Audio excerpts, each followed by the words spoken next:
Aujourd'hui, c'est la conclusion de ce long message, cette longue série d'enseignements sur la grâce.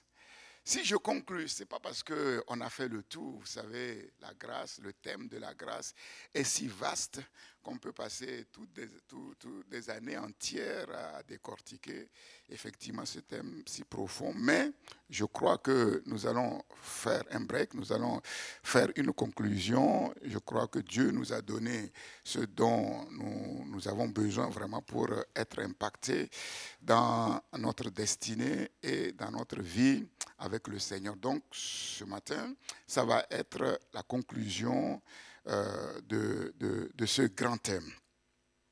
La grâce, vivre, marcher et vivre sous la grâce de Dieu. Et nous avons vu, la bonne nouvelle de la grâce de Dieu, c'est que si un seul peut réussir avec Dieu, la grâce de Dieu nous enseigne que tous peuvent réussir, puisque tout est grâce. Tout est grâce. Donc, le titre que je donne à cette conclusion, c'est ceci. En fait, en vérité, c'est Dieu qui combat pour son peuple. La victoire appartient à l'Éternel et nous avons la victoire en Jésus-Christ par sa grâce. C'est Dieu qui combat pour son peuple. C'est ce que nous allons voir, si Dieu le veut, par sa grâce et par l'assistance du Saint-Esprit. Croire en Dieu, c'est faire confiance à Dieu pour son existence, pour sa vie et même pour sa survie. Le Nouveau Testament, comme vous le savez, est par excellence le testament de la grâce surabondante. Nous l'avons vu. Les apôtres ont rendu témoignage en disant, dans Jean chapitre 1er, verset 16, « Et nous avons tous reçu de sa plénitude, et grâce sur grâce, grâce pour grâce. » Parce que le Christ a accompli l'œuvre qu'il devait accomplir, il a ôté tous les obstacles de telle manière qu'il n'y a absolument aucun obstacle maintenant par rapport à la grâce de Dieu.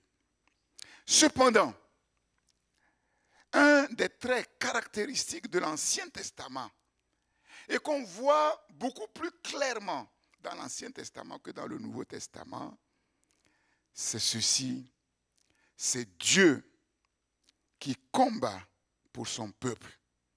C'est l'Éternel qui donne la victoire à son peuple sans que ce dernier ait forcément besoin d'agir, de faire quelque chose.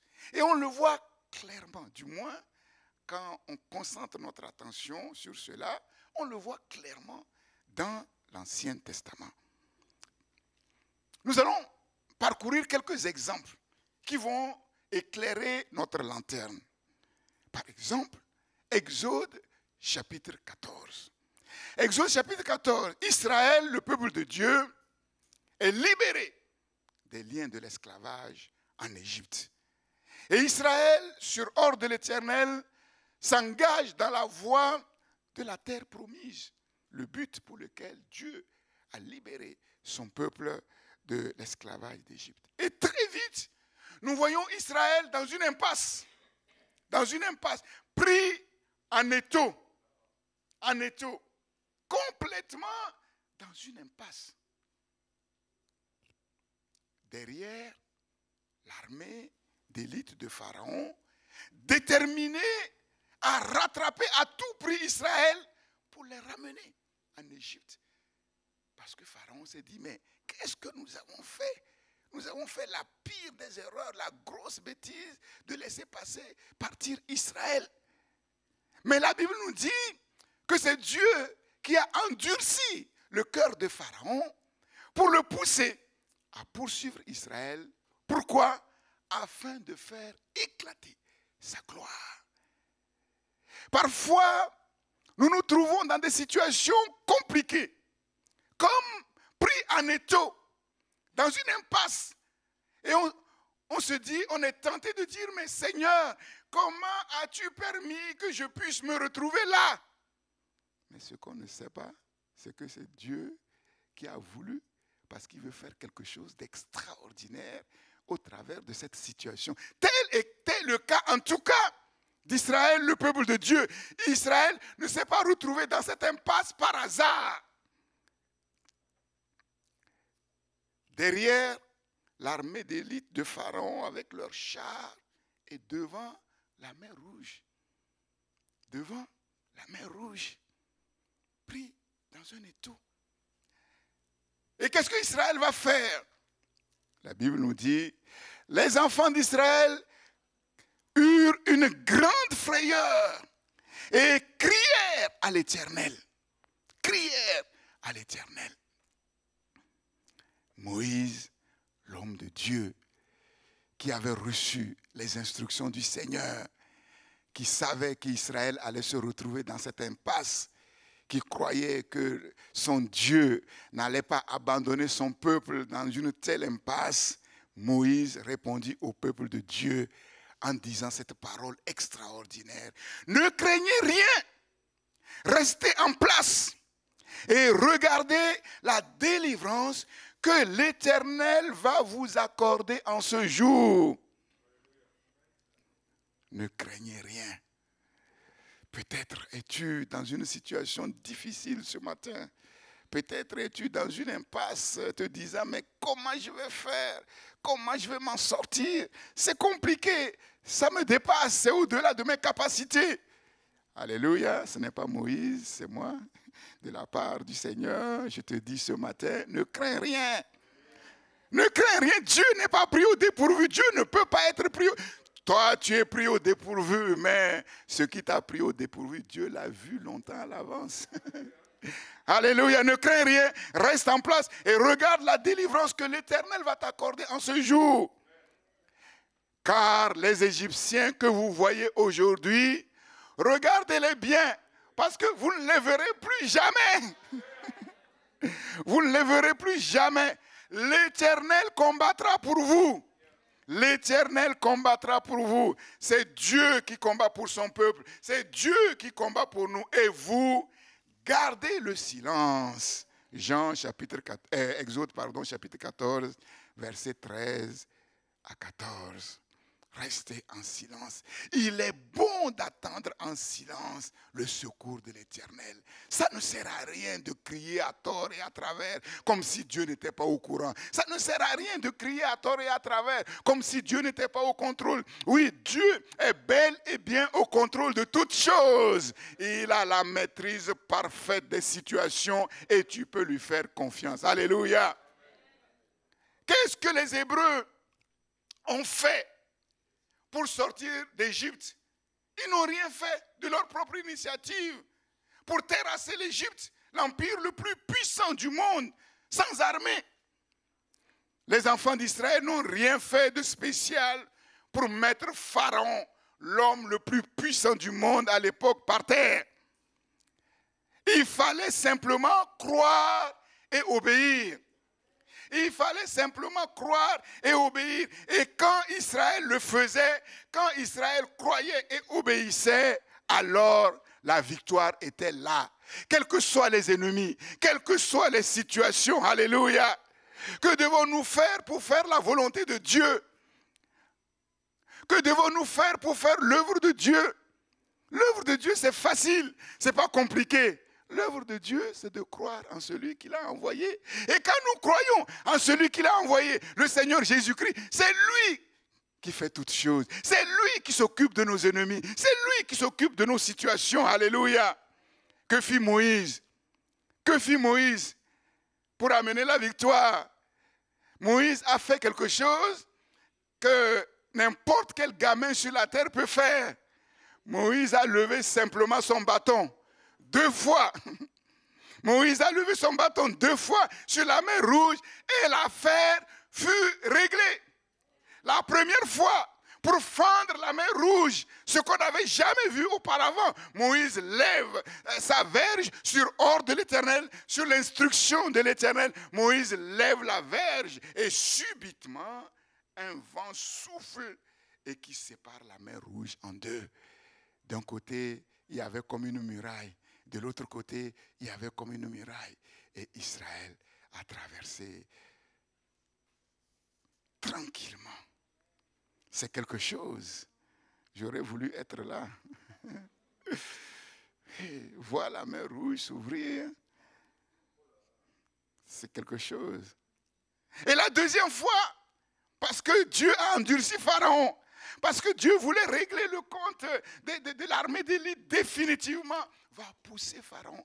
Normalement, s'ils réfléchissaient, ils vont se dire, mais quand même, on a résisté contre l'Éternel. On a vu toutes les plaies qu'il a envoyées, la puissance de Dieu. À un certain moment, on a vu clairement que c'est le doigt de Dieu. Même les magiciens n'ont rien pu faire.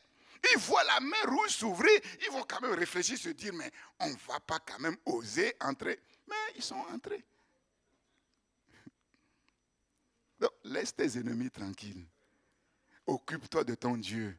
Et Dieu va bien s'occuper de tes ennemis. Et il saura comment les engloutir. Il va les pousser. Ils vont entrer. Dieu dit, Moïse, lève encore ton bâton. Il lève son bâton. Mais nous tous, on peut lever le bâton. C'est ça la grâce de Dieu. Ce que Dieu nous demande, ce n'est pas compliqué. Tout le monde peut le faire. Simplement, il faut croire et il faut obéir.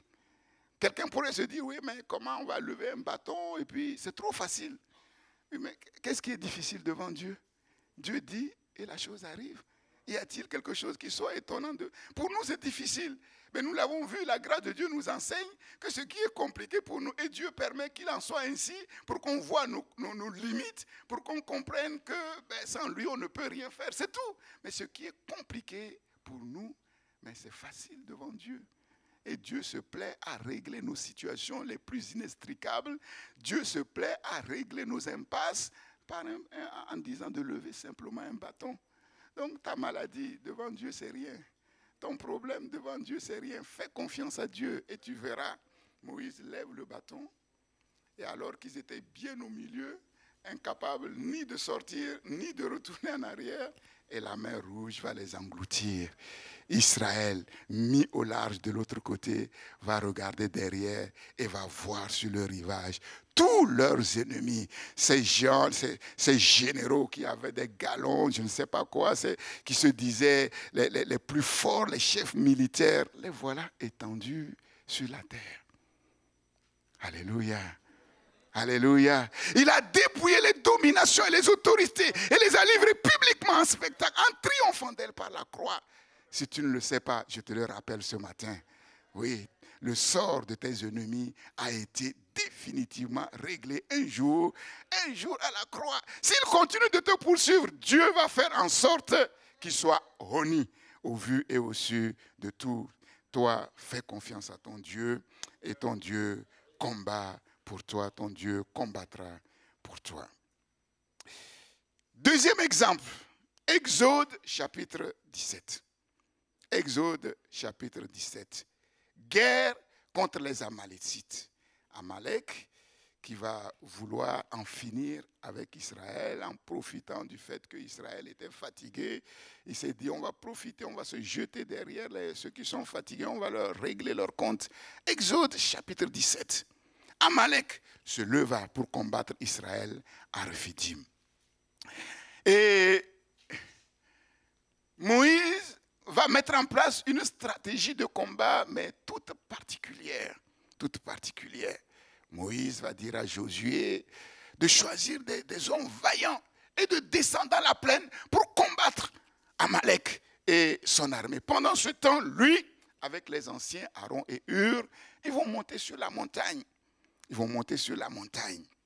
Et c'est ce qui s'est fait sur le sommet de la colline. Voici ce que la Bible nous relate de comment Dieu a donné la victoire à son peuple. Lorsque Moïse élevait sa main, Israël était le plus fort. Lorsque Moïse baissait sa main, Amalek était le plus fort. Mais drôle de combat. Drôle de guerre. Drôle de combat, drôle de guerre. L'armée d'Ukraine et l'armée russe, ils sont là en train de se combattre, mais il y a quelqu'un qui est sur une colline quand il lève la main, il y a un qui est plus fort quand il baisse la main, il y a un qui est... Donc nous comprenons que ce combat-là, ce n'est pas notre combat. C'est le combat de l'Éternel. C'est le combat de notre Seigneur. Les mains de Moïse étant fatiguées, je me suis dit, à chaque fois que je lis ce texte, je dis, mais les anciens aussi, mais vous avez vu très vite comment la chose se passe. Mais, comme on dit, l'être humain est lent à comprendre. Et il faut attendre que les mains de Moïse soient fatiguées pour essayer de l'aider.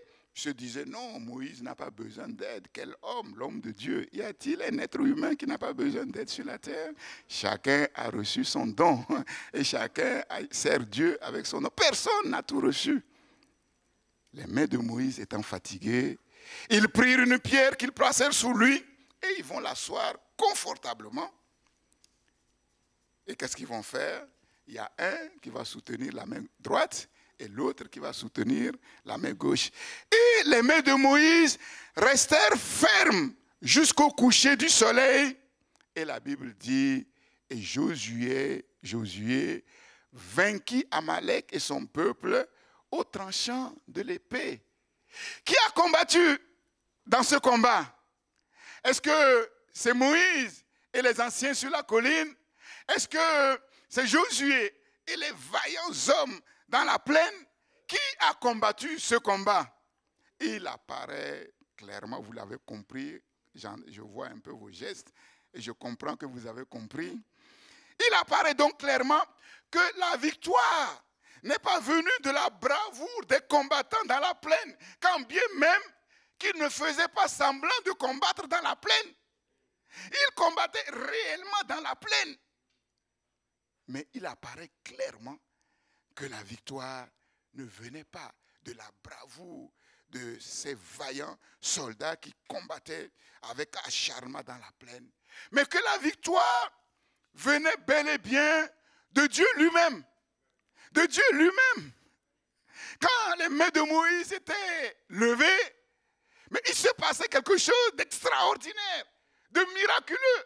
Les mains de Moïse étaient levées, l'Esprit de Dieu se saisissait des vaillants hommes pour les revêtir d'une puissance hors norme, incroyable. Et pendant ce temps, l'Esprit de Dieu affaiblissait l'armée ennemie de telle manière que Amalek fut battu. C'est Dieu qui combat pour son peuple. La victoire appartient à l'Éternel. La victoire appartient à l'Éternel. Nous allons maintenant voir un troisième exemple et nous allons nous attarder quelque peu sur ce troisième exemple.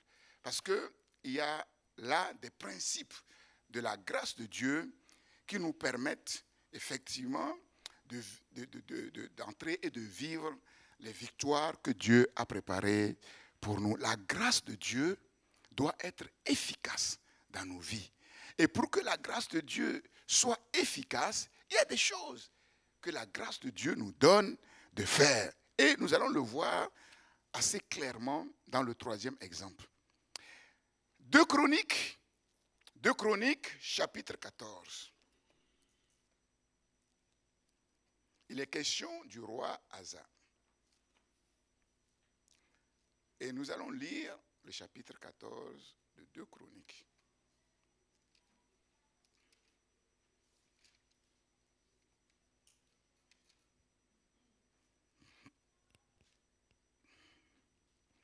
Deux Chroniques, chapitre 14. Donc, nous sommes partis dans cette série d'enseignements à partir des versets 11 et 12 de Tite, chapitre 1er. Car la grâce de Dieu, source de salut pour tous les humains, a été manifestée. Elle nous apprend, elle nous enseigne à renoncer à l'impiété, aux convoitises mondaines et à rechercher la sagesse, la justice et la piété. Et nous allons voir ces éléments ici. 2 Chroniques chapitre 14, verset 1er. 2 Chroniques chapitre 14, verset 1er.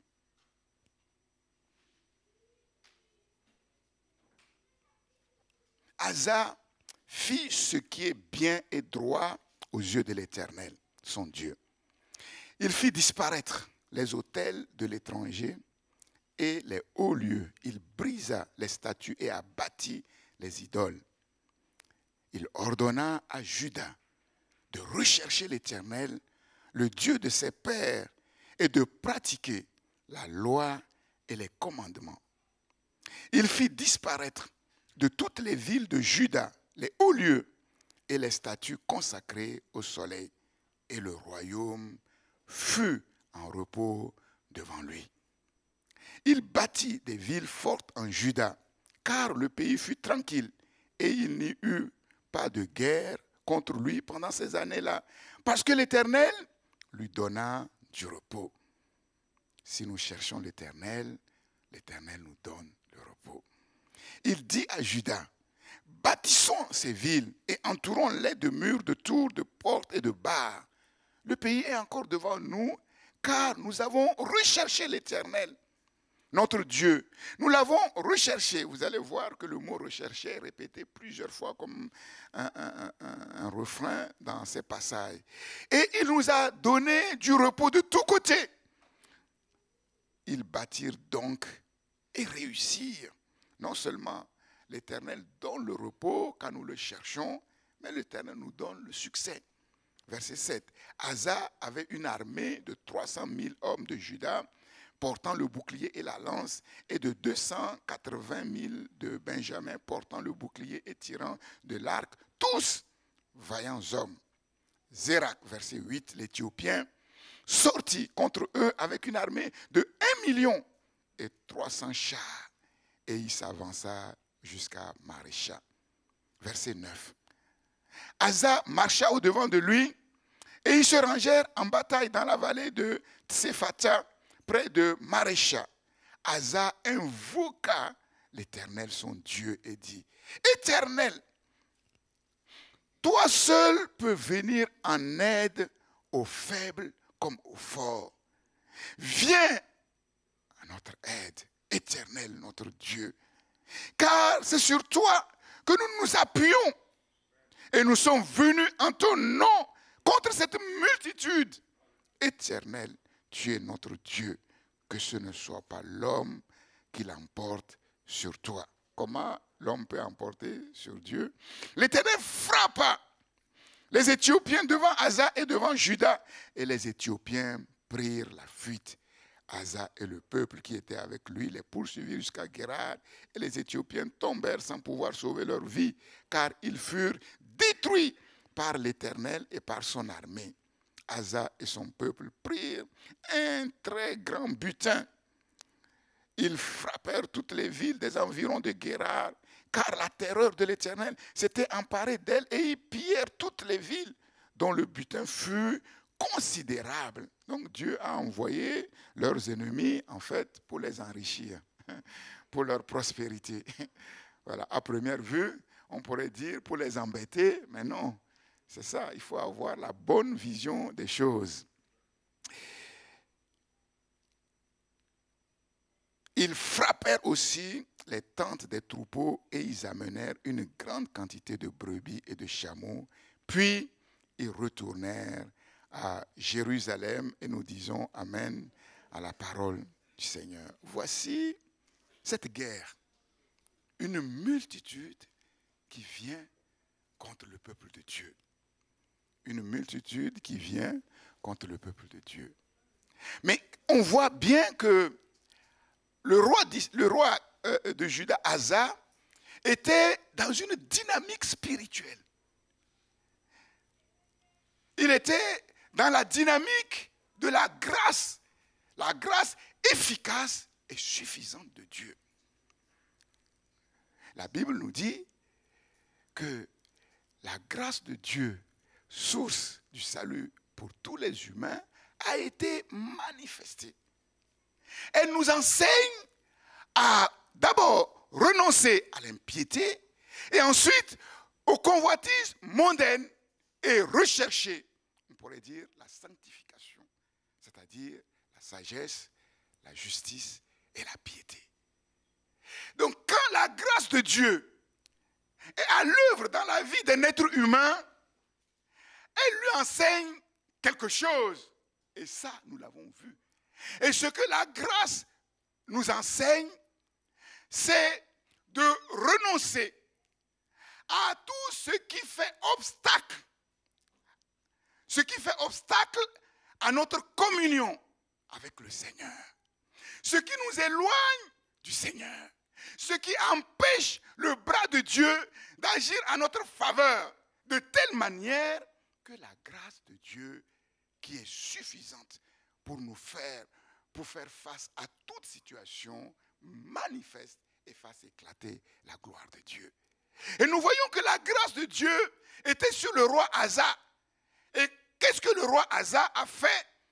Le roi Asa, on a lu, il fit disparaître les autels de l'étranger et les hauts lieux. Il brisa les statues, il a bâti les idoles. Renoncer à l'idolâtrie. À l'idolâtrie qui tenait le peuple à l'époque et qui empêchait le Dieu saint de faire éclater sa gloire. Non seulement il va renoncer à l'idolâtrie, mais il va rechercher l'Éternel. L'Éternel, il ordonna à Judas de rechercher l'Éternel, le Dieu de ses pères, et de pratiquer la loi et les commandements. Rechercher l'Éternel, pratiquer la loi et les commandements. Donc nous voyons que la grâce de Dieu était sur Asa, et la grâce de Dieu dans la vie d'Asa était efficace. Et la grâce de Dieu a amené Asa à poser des actes qui vont permettre à Dieu de faire éclater sa gloire.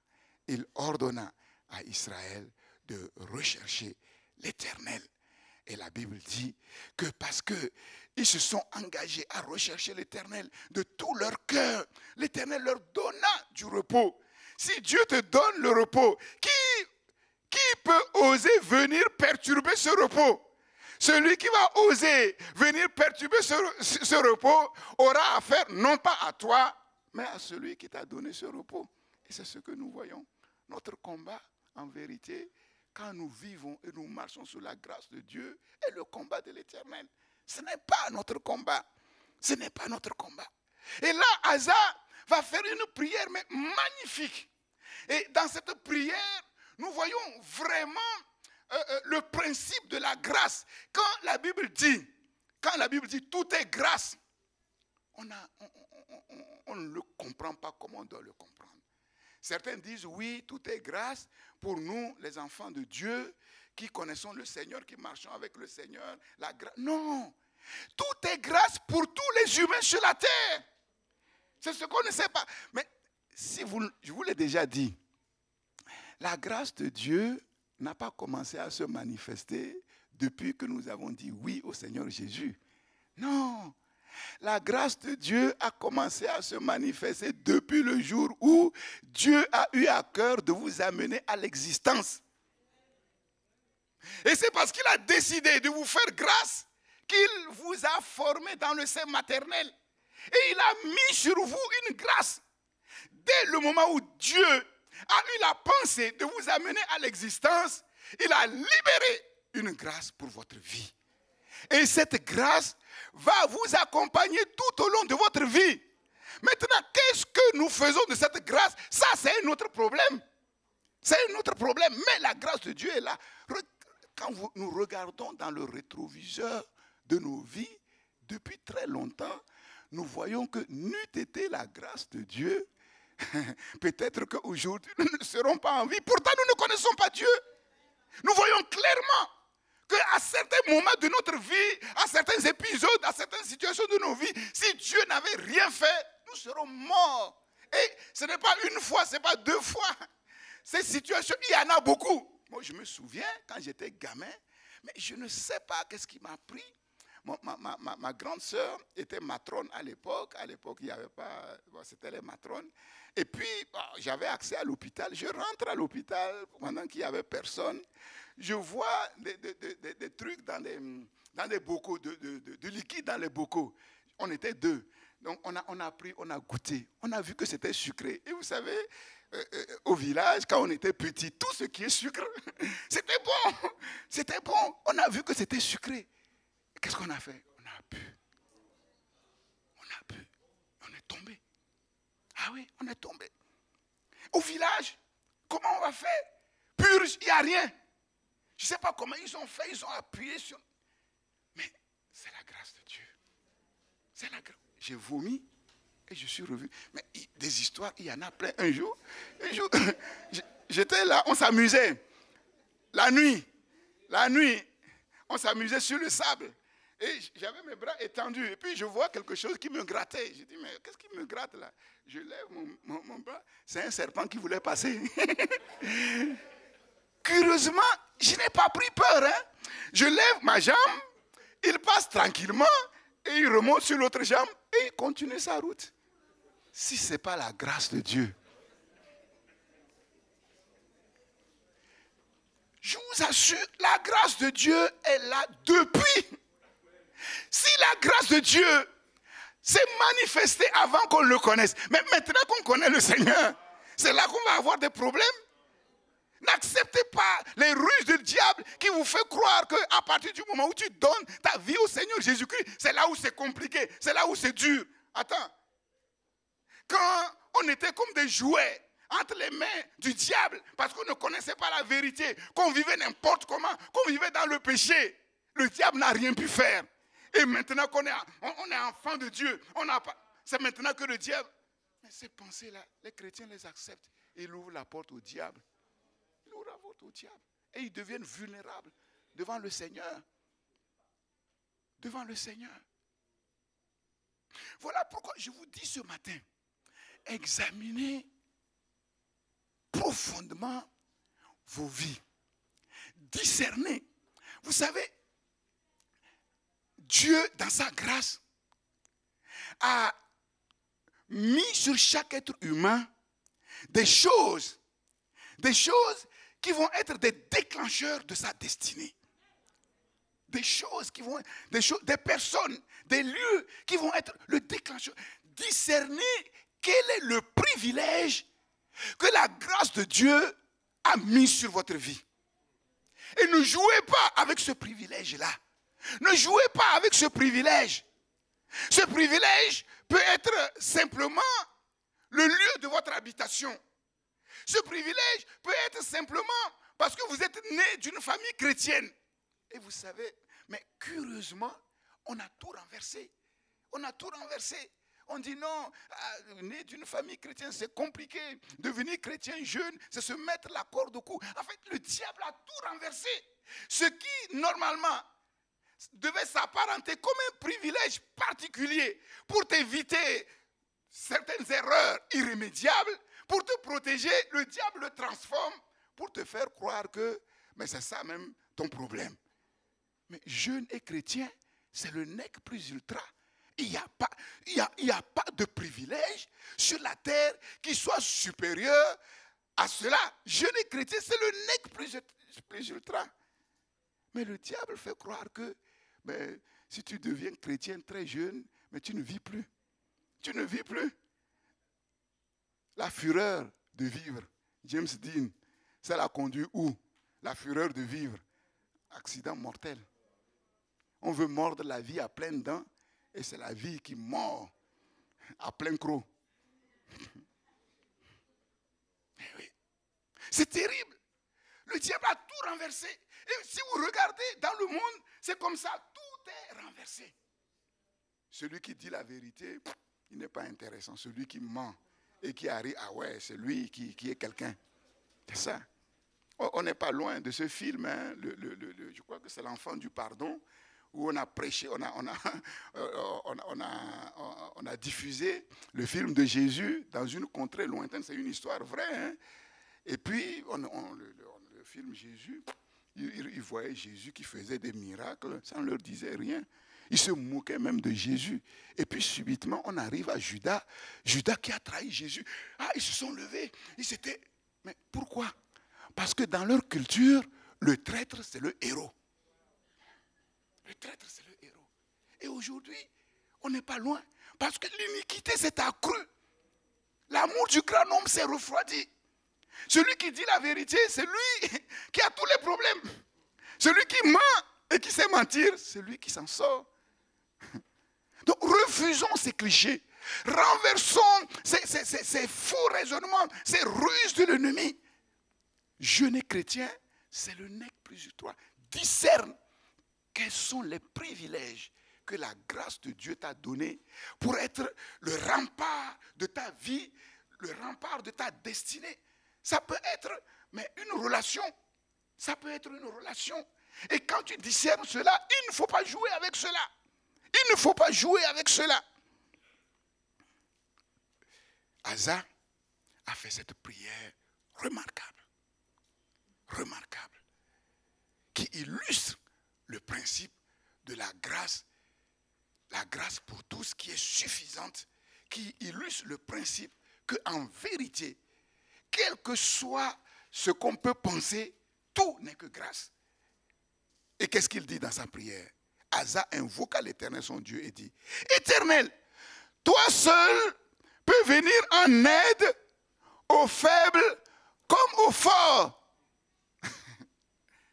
Aux faibles comme aux forts. Mais un jour, on était en train d'évangéliser à Chanteloup-les-Vignes. C'était un costaud, je ne sais pas, ça devait être un ancien boxeur. Donc je lui tends des prospectus et il se moque de moi. Il dit, ouais, vous les Africains, c'est normal que vous croyez en Dieu.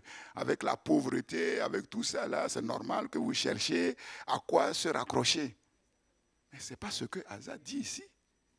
Asa dit, c'est Dieu qui vient en aide aux faibles comme aux forts. Mais ça veut dire quoi? Ça veut dire que devant Dieu, en vérité, il n'y a pas de faible, il n'y a pas de fort. Il n'y a pas de faible, il n'y a pas de... La preuve, on va avoir l'illustration tout à fait concrète. Les forts sont venus avec leurs chars, avec 1 million, avec une multitude pour combattre le faible. Mais qui a gagné? Mais là, quand on voit ça, on dit, ah ouais, ça c'est Dieu. Maintenant, quand le fort va combattre le faible et que le fort gagne, mais qui a permis au fort de gagner? On ne sait pas. Les analystes vont dire, c'est leur expertise, c'est leur capacité, c'est leur habileté. Mais Asa dit que c'est la grâce de Dieu qui a voulu qu'ils aient la victoire. C'est tout. Mais la preuve, le fort, ici, normalement, devait vaincre, mettre par terre Israël. Mais est-ce qu'ils ont réussi? Non. Non. C'est Dieu qui vient en aide aux forts comme aux faibles. Attention, bannis de ton esprit cette prétention qu'avec ta capacité, avec tes diplômes, avec ton habileté, tu vas arriver quelque part. Sans la grâce, tu n'arriveras à rien. Tu n'arriveras à rien. Et si tu arrives à quelque chose, c'est parce que la grâce de Dieu l'a voulu.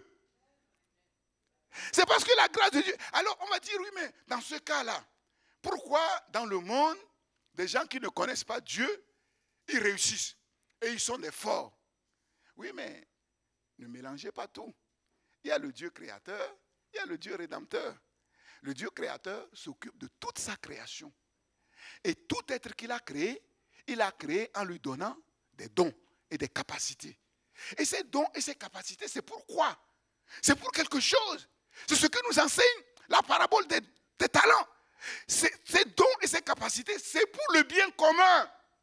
C'est pour faire fructifier les richesses. C'est pour amener de la valeur ajoutée. C'est pour accroître les richesses. Puisque Dieu a dit à l'humanité, il faut que vous puissiez vous accroître. Si l'humanité s'accroît, il faut que les richesses s'accroissent. Donc Dieu a donné tous ces dons. Et Dieu ne se repent pas de ses dons et de ses capacités. Donc, le païen, maintenant, qui est sérieux et qui travaille sur ses dons, mais c'est normal qu'il puisse réussir. C'est normal. et qui participe à l'accroissement des richesses, pendant que le chrétien, il est fainéant, il dort. C'est normal. Réfléchissons bien. C'est ça. Mais Asa dit ici, attention, le fort, s'il arrive à quelque chose, c'est parce que Dieu l'a permis. Et ces exemples-là, on le voit couramment. Moi, je regarde les matchs de foot, mais je vois des choses mais inimaginables. Parfois, mais quand tu regardes un match, tu dis non, mais ce n'est pas possible. Ça ne peut pas arriver. Ça ne peut pas arriver. Mais c'est arrivé. C'est arrivé. Il suffit d'un fait de jeu. Il suffit d'une blessure. Il suffit de quelque chose de rien du tout. Les choses changent. Les choses changent. Tout dépend en vérité pour tous des temps et des circonstances. Et quand on regarde bien dans la vie, ce n'est pas les plus forts qui dirigent. Au contraire. Au contraire. Il y a un homme qui a fait une thèse. C'est schizophrène qui nous dirige. Bon, moi, je ne fais que lire sa thèse. On peut. Il a démontré que les vrais hommes d'État, ils n'iront jamais faire de la politique. Parce que la politique, c'est du bluff. Il dit que ce sont les gangsters qui vont faire la politique. Un vrai homme d'État qui sait que ce qu'il va proposer pour redresser le pays, personne ne va l'accepter, il n'ira pas. Et ceux qui viennent, ils font de belles propositions. Et à la fin, ils disent que, quelle est cette phrase-là? Les promesses ne valent que pour ceux. Le temps d'une campagne, et une fois qu'on est réélu, on a tout mis de côté. Mais c'est ça.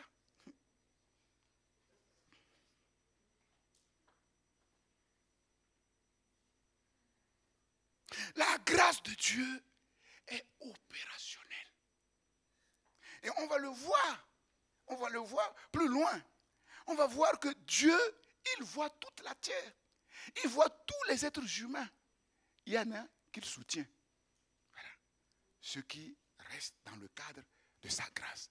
C'est toi qui viens en aide aux forts comme aux faibles. Tu n'as pas besoin d'être un fort pour être champion. Tu n'as pas besoin d'être un fort aux yeux de Dieu pour être un champion.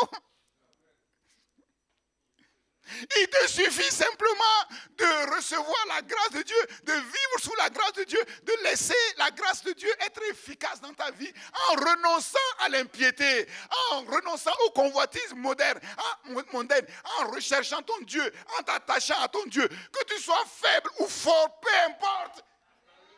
Si Dieu a décrété au ciel que c'est toi qui seras champion, tu seras champion. Et les gens vont dire, ah, on n'a jamais vu ça.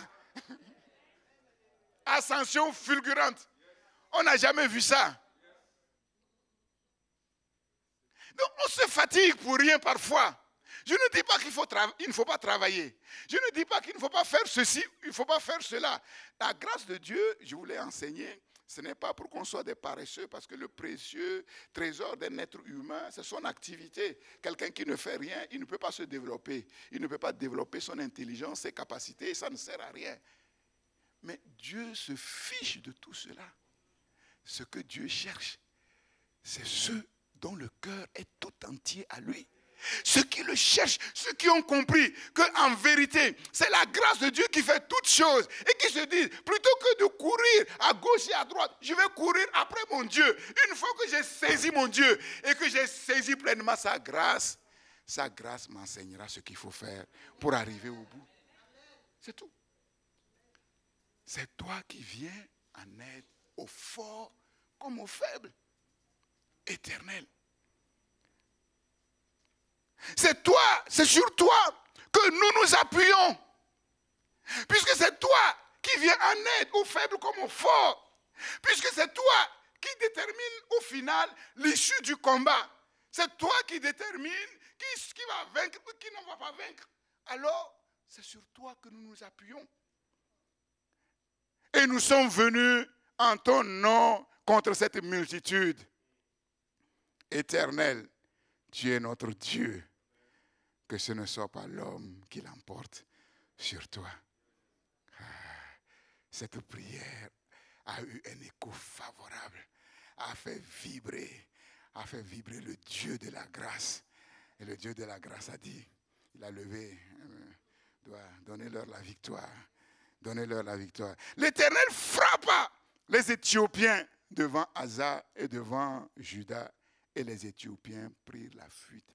Ils n'ont même pas combattu. Ils n'ont même pas engagé le combat.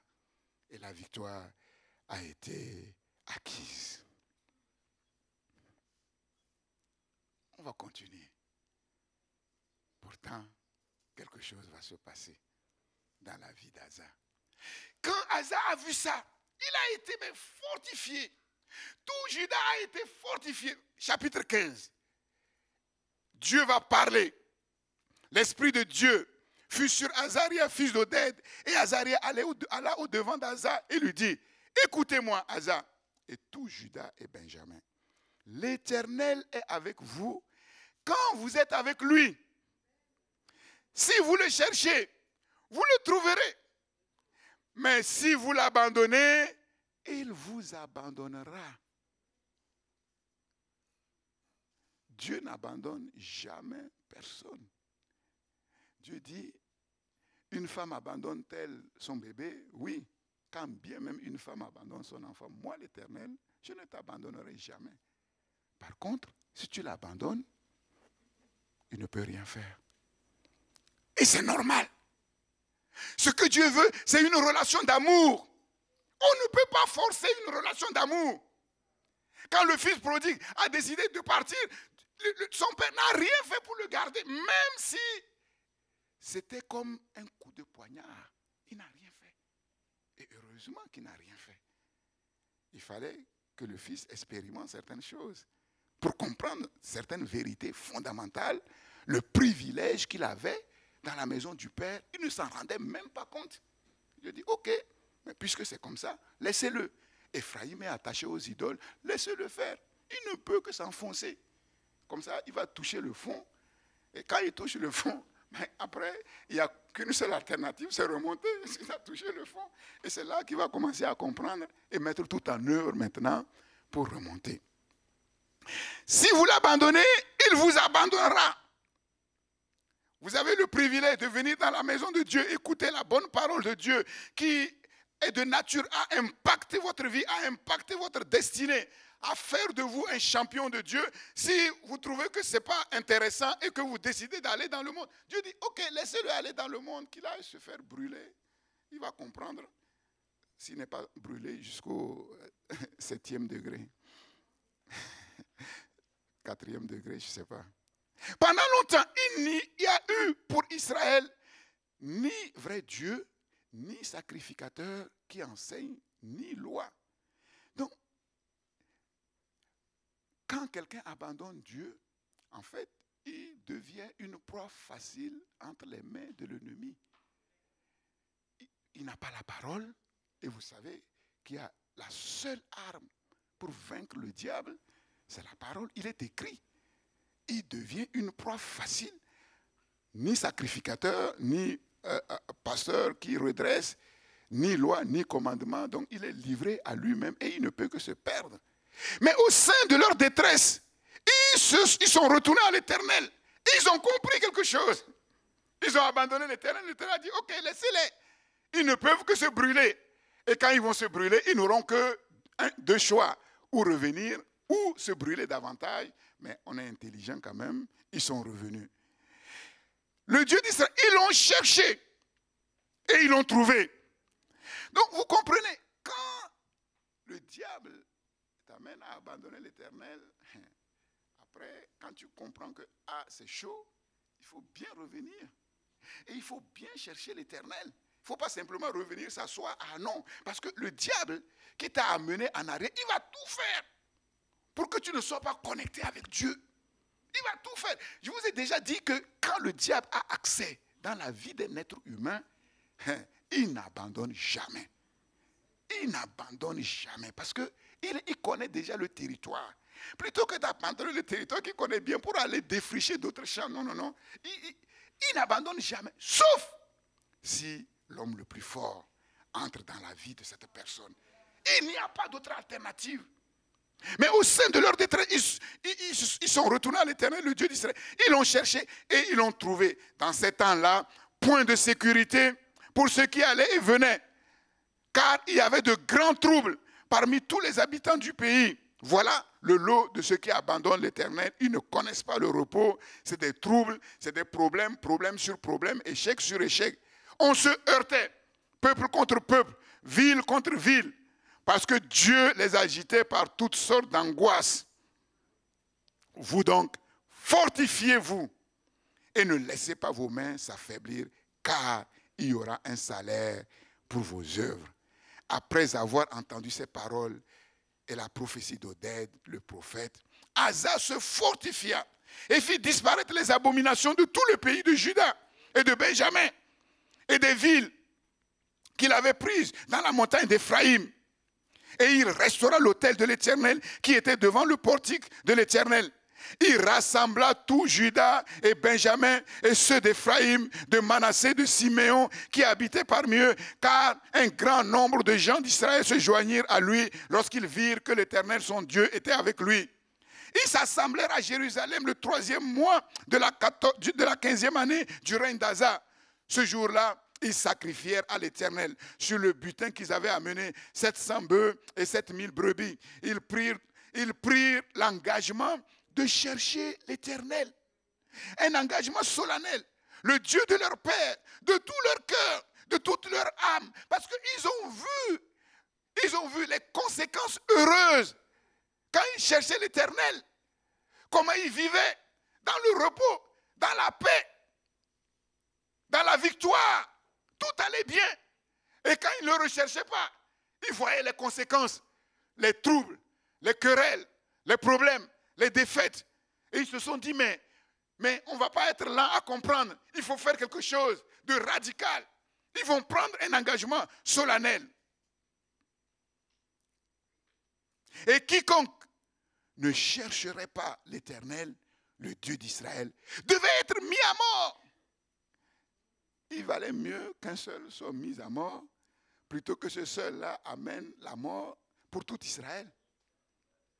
Si vous êtes d'accord, on va mettre ce principe en place à CPN.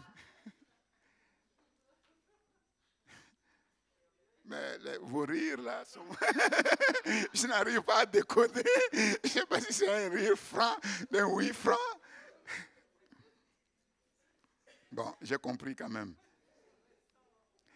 Et quiconque ne chercherait pas l'Éternel, le Dieu d'Israël, devait être mis à mort, petit ou grand, homme ou femme. Donc c'est pour montrer tout ça, ce n'est pas pour nous amener à imiter aveuglement leur exemple, c'est pour montrer qu'ils ont très très bien compris. Ils ont bien compris. Il arrive un moment où toi aussi, il faut que tu comprennes très bien. Parce que tu vas te laisser flouer par l'ennemi. Si à un certain moment de ta vie, tu ne tapes pas du poing sur la table en disant ça suffit, je ne veux plus être le jouet entre les mains du diable, je veux faire ce que Dieu me dit de faire pour être dans la victoire et je peux le faire parce que la grâce de Dieu est sur ma vie. S'il n'y a pas cette radicalité, tu vas tourner en rond dans les mêmes choses. Le diable va te faire tourner en rond dans les mêmes choses. Que sert-il à un homme de gagner le monde s'il perdait son âme? C'est ça, que sert-il de tourner en rond dans des choses qui te conduisent en enfer? Ils jurèrent fidélité à l'Éternel à voix haute, avec des cris de joie et au son des trompettes et des cors. Tout Juda se réjouit de ce serment, car ils avaient juré de tout leur cœur. Ils avaient cherché l'Éternel de plein gré. Dieu ne force personne. Ils l'avaient trouvé et l'Éternel leur donna du repos de tous côtés. Asa même va aller très loin dans son zèle pour l'Éternel. Le roi Asa enleva même à Maaka, sa mère, la dignité de reine parce qu'elle avait fait une idole pour Astarté. Asa a bâti son idole qui réduisit en poussière et la brûla au torrent de Cédron. Mais les hauts lieux ne disparurent point d'Israël, quoique le cœur d'Asa ait été en entier à l'Éternel pendant toute sa vie.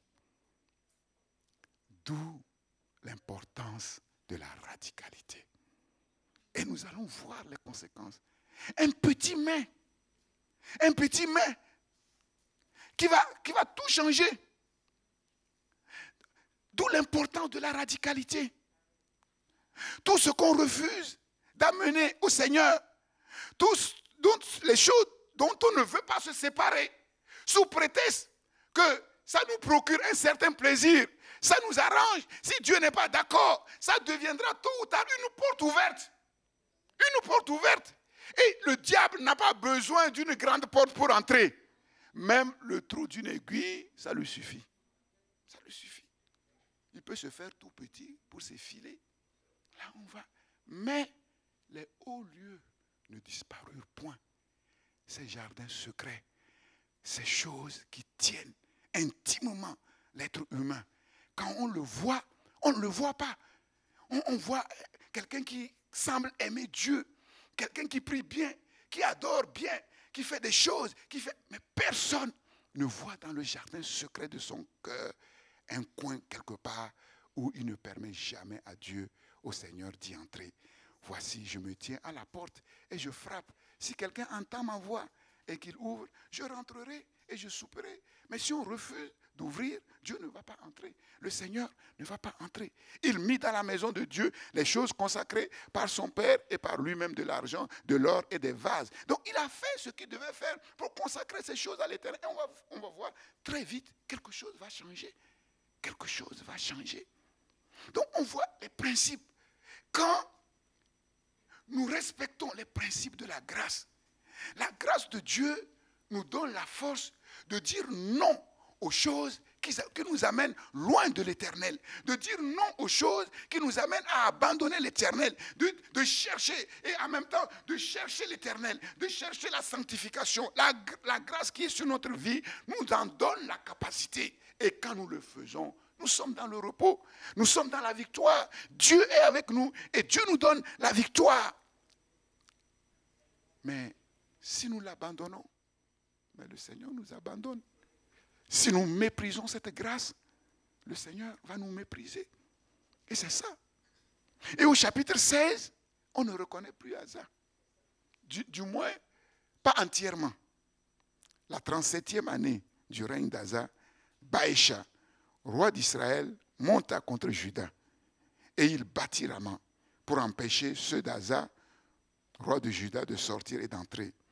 Asa sortit de l'argent et de l'or des trésors de la maison de l'Éternel et de la maison. L'or et l'argent, on a vu verset 18 là, qu'il a consacré à l'Éternel. Il va sortir cet argent, cet or, et il envoya des messagers vers Ben-Hadad, roi de Syrie, qui habitait à Damas. Il lui fit dire qu'il y ait une alliance entre moi et toi, comme il en a eu entre mon père et ton père. Voici, je t'envoie de l'argent et de l'or. Va, romps ton alliance avec Baïcha, roi d'Israël, afin qu'il s'éloigne de moi. Ben-Hadad écouta le roi Asa. Il envoya les chefs de son armée contre les villes d'Israël et ils frappèrent Ijon, Dan, Abel-Maïm et tous les magasins des villes de Nephtali. Lorsque Baïcha l'apprit, il cessa de bâtir Rama et interrompit ses travaux. Donc apparemment, sa stratégie opportuniste a marché. Apparemment, ça a marché. Mais on va voir que ça va tourner court. Ça va tourner court. Le roi Asa occupa tout Juda à emporter les pierres et le bois que Baïcha employait à la construction de Rama, et il s'en servit pour bâtir Geba et Mitzpah. Verset 7. Dans ce temps-là, Anani, le voyant, alla auprès d'Asa, roi de Juda, et lui dit: parce que tu t'es appuyé sur le roi de Syrie et que tu ne t'es pas appuyé sur l'Éternel, ton Dieu, l'armée du roi de Syrie s'est échappée de tes mains. Il a eu la mémoire courte. Les Éthiopiens et les Libyens ne formaient-ils pas une grande armée avec des chars et une multitude de cavaliers? Et cependant, l'Éternel les a livrés entre tes mains parce que tu t'es appuyé sur lui. Verset 9. Il faut souligner ce verset par 3 traits. Car l'Éternel étend ses regards sur toute la terre pour soutenir ceux dont le cœur est tout entier à lui. L'Éternel soutient ceux dont le cœur est tout entier à lui. Il ne permettra pas que tu sois un jouet entre les mains de tes ennemis. Il ne permettra pas que tu sois un jouet entre les mains de la défaite.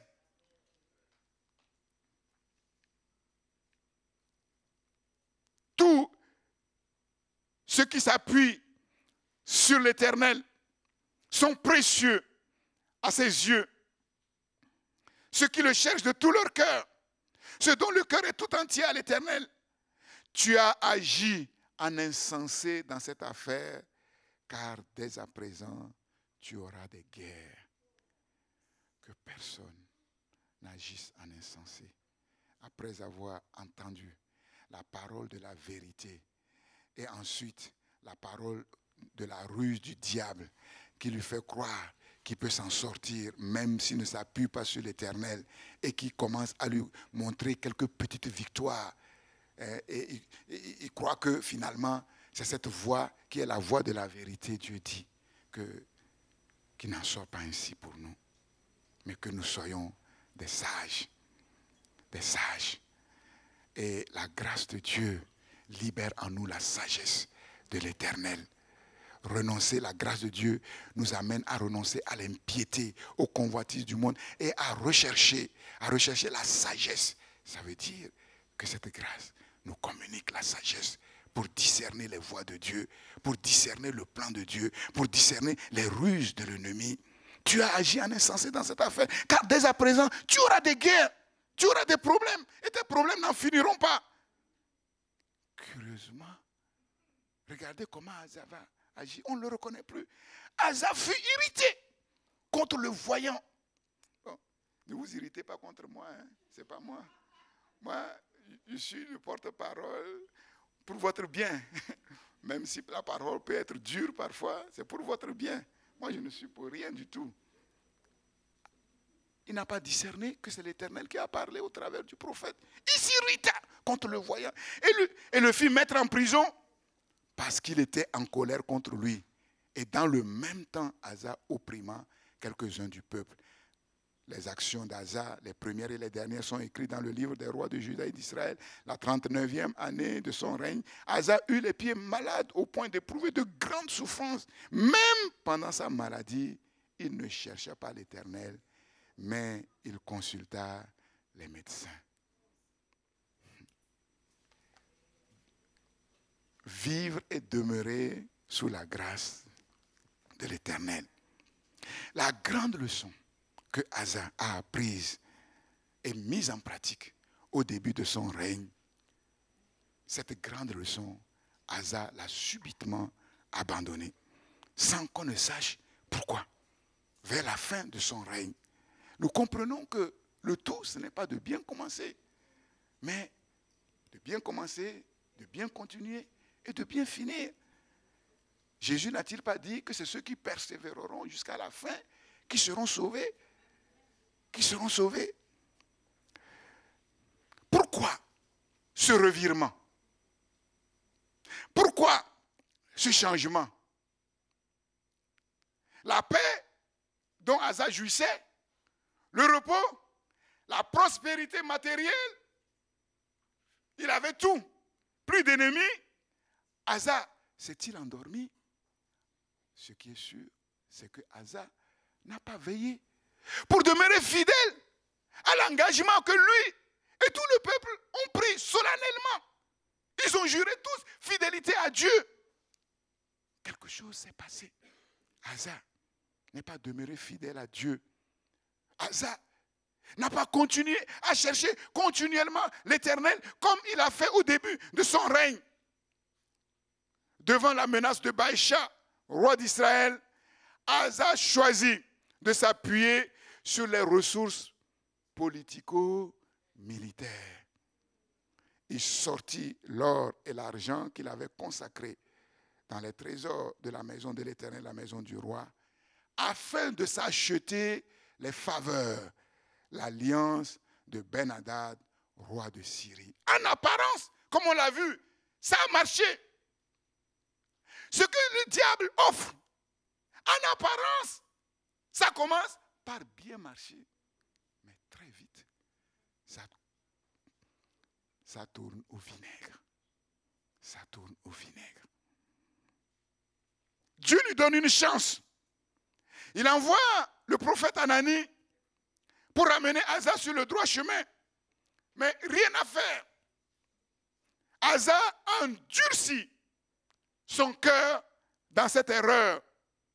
Pire, il se met en colère contre le prophète qu'il envoie en prison. Et il commence à maltraiter quelques-uns de son peuple. Conséquence, c'est la chute, c'est la défaite. La chute, la défaite. Mais qu'est-ce qui s'est passé? Qu'est-ce qui s'est passé? Je crois que ce qui s'est passé, c'est le petit mais. Le petit mais. Mais les hauts lieux ne disparurent point. Vous vous souvenez du message que j'avais donné sur Salomon? Le faste, les richesses, la sagesse. Ah, Dieu a tout donné. Mais il y avait un petit verset. Petit verset. Mais si tu continues à marcher dans les traces de ton père David, je prolongerai ta vie. Petit. Quand on lit l'épisode de Salomon, peu de personnes s'arrêtent sur cette petite phrase. Et on a vu que Salomon n'est pas resté dans les voies de son père David. Et il est mort prématurément, jeune, relativement jeune par rapport à David.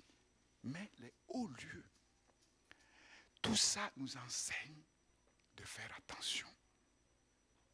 Il n'y a pas de petits péchés. Il n'y a pas de petits péchés.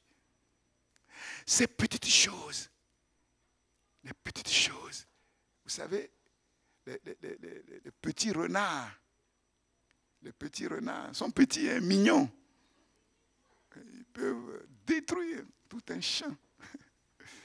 Les petites mouches mortes qui infectent l'huile du parfumeur. Souvent, on fait attention aux grandes choses. Ce que les gens voient, on se met en garde. Surtout pas quelque chose que les gens vont voir et puis ça va ternir ma réputation. Parfois, on n'a plus peur des hommes que de Dieu. Les hommes qui ne voient rien, pas grand-chose, mais Dieu qui voit tout.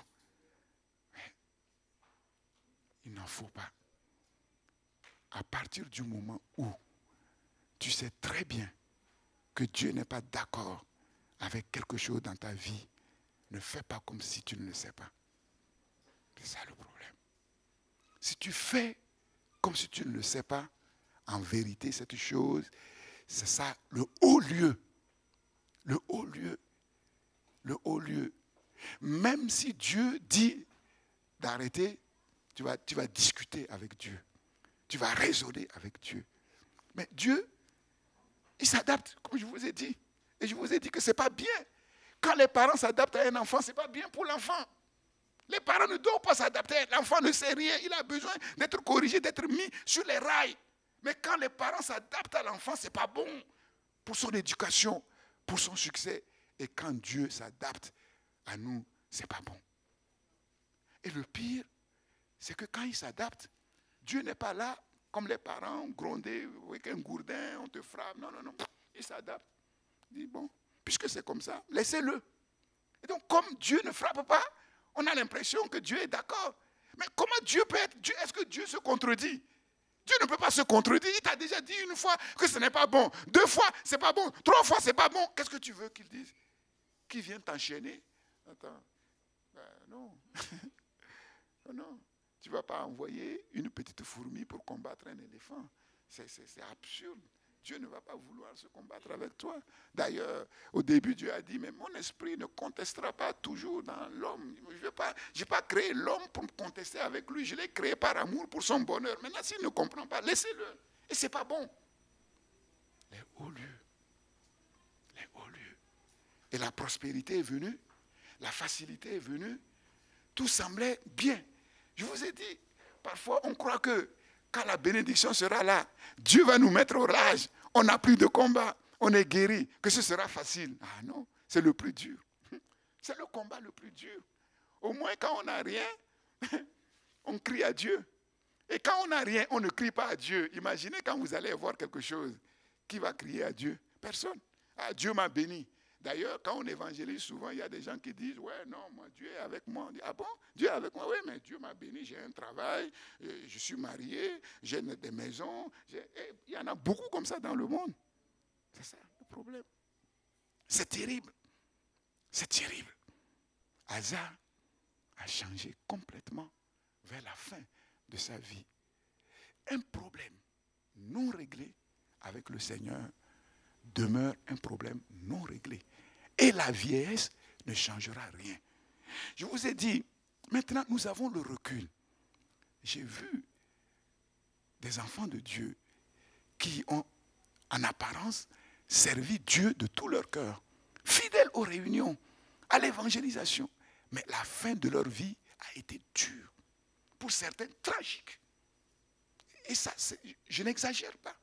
J'ai vu aussi des chrétiens qui paraissaient être spirituels. Mais quand ils étaient à l'article de la mort, on ne les reconnaissait plus. Et je vous avais dit qu'il y a un pasteur, hein, c'est une sœur qui a dit ça, que quand il était sur le lit de mort, que les paroles qui sortaient de sa bouche, dit, mais même un chrétien ne sort pas ces paroles-là. Le tout, ce n'est pas de dire, moi je suis pasteur. Le tout, ce n'est pas de dire, moi je viens à l'église, je donne mes dîmes, je donne mes offrandes. Mais est-ce que tu es dans le cadre de la grâce que Dieu a voulu pour toi? Est-ce que les paroles de grâce que tu as entendues pour ton bien, est-ce que tu les as prises au sérieux? Est-ce que tu as mis en pratique ce que la parole de Dieu te dit de faire? Et je vous ai dit que la grâce de Dieu nous enseigne que Dieu ne rabaissera jamais les exigences. Jamais. Jamais, parce que sinon on ne sera pas enfant de Dieu. On ne sera pas enfant. Il ne rabaissera jamais les exigences de Dieu. Premièrement, parce que nous sommes de vrais enfants de Dieu. Et on est appelés à lui ressembler. Et deuxièmement, s'il rabaisse les exigences, ces exigences, il ne sera plus Dieu. Donc le Dieu qu'on va servir, ce n'est pas le vrai Dieu. Ce n'est pas le Dieu de la perfection. Soyez parfaits comme votre Père Céleste est parfait. Troisièmement, parce que ce qu'il nous demande, ce n'est pas nous qui le faisons. C'est sa grâce qui le fait à nous. C'est sa grâce qui le... Pourquoi il va rabaisser ses exigences? Alors que c'est sa grâce. En début, qu'est-ce qu'on a vu? Qu'est-ce qu'on a vu? Qu'est-ce que Israël a fait pour être dans la victoire? Rien. Ils n'ont fait que croire et obéir. Ils n'ont fait que croire et obéir. Mais cette foi, nous l'avons. Nous l'avons. C'est pour ça que nous sommes devenus enfants de Dieu. Cette obéissance, normalement, nous l'avons, puisque nous nous sommes fait baptiser. Celui qui croira et qui sera baptisé sera sauvé. Et en fait, le baptême, c'est l'acte d'obéissance à la foi. C'est le premier fruit de la foi, l'obéissance. Donc, on a toutes ces choses. Mais pourquoi commencer bien par l'esprit et finir par la chair? Pourquoi? Parce qu'à un certain moment, il y a quelque chose que Dieu nous a demandé de faire, mais parce que ça ne nous arrange pas, on a fait comme si on n'a pas entendu. On n'a rien fait. Et comme Dieu ne nous a pas frappés pour nous dire qu'il était mécontent, on a cru que Dieu était d'accord.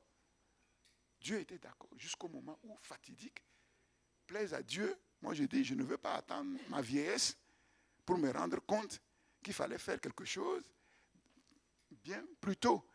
Parce que la Bible dit, il est bon pour l'homme de porter le joug dans sa jeunesse. Moi, je préfère, avec Dieu, manger les cailloux au début, manger du sable au début et bien vivre après. Voilà. C'est ça. C'est-à-dire, laisser Dieu faire l'œuvre qu'il doit faire en profondeur dans mon cœur, comme il a fait avec Abraham. Il a écarri. Il a écarri et on a vu, Abraham en a bavé. Il est tombé. Il a été à un certain moment là risé. Et après, on a vu ce que Dieu a fait de cet homme, un homme assis. Alléluia. Et c'est ce que la grâce de Dieu veut faire dans nos vies. Les guerres et les défaites, en vérité, pour Israël, n'étaient que les conséquences du refus d'Israël, et plus particulièrement de ses rois, de se conformer entièrement à l'Éternel, leur Dieu. C'est ça.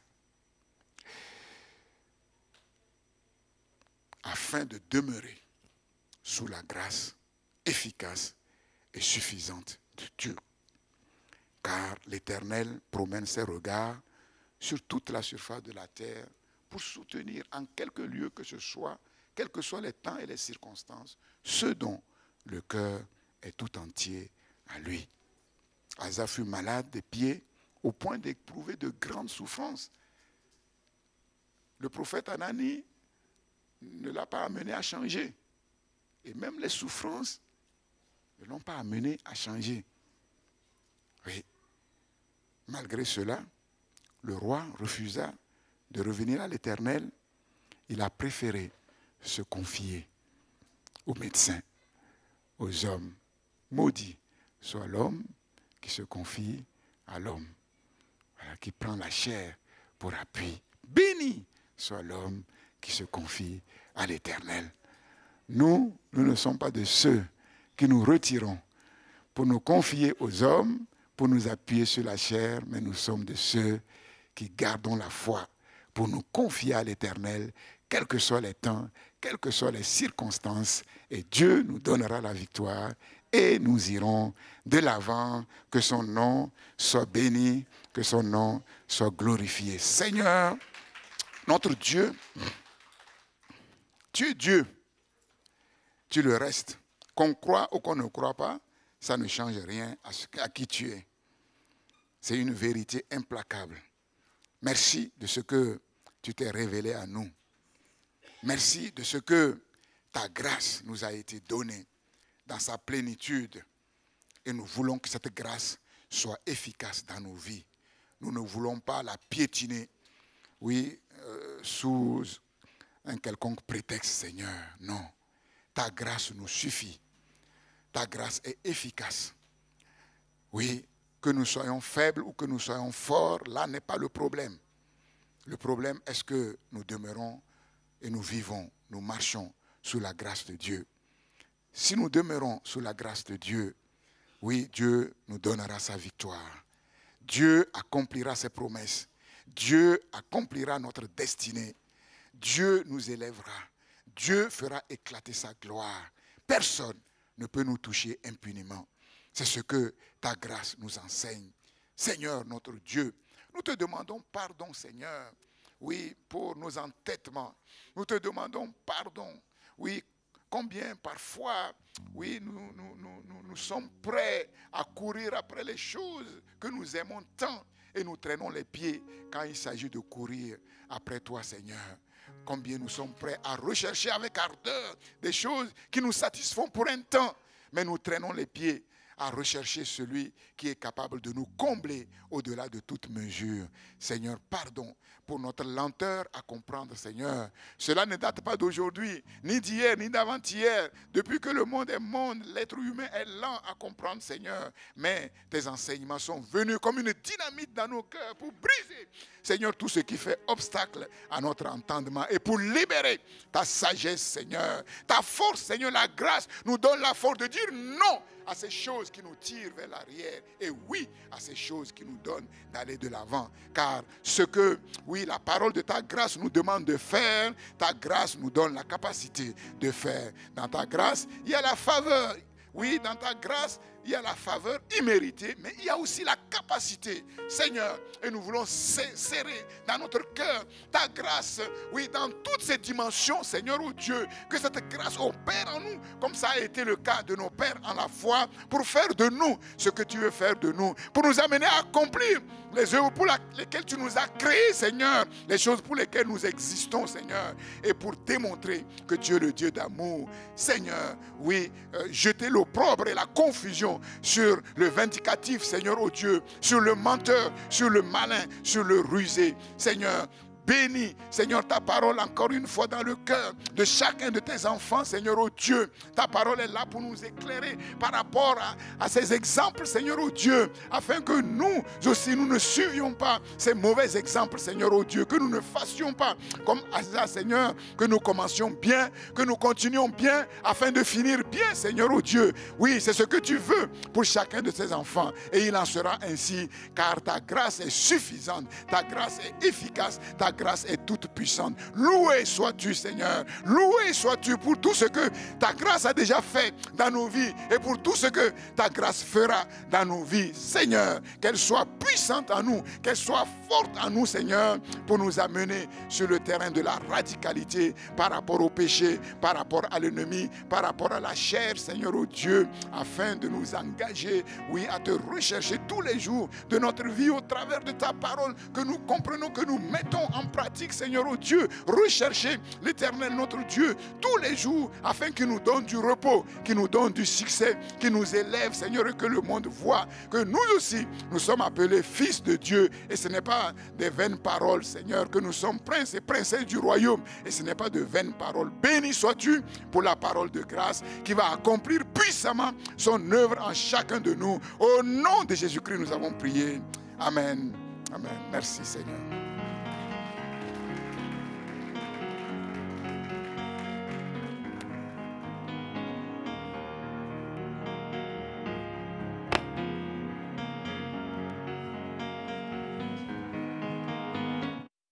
Notre culte en ligne est maintenant terminé.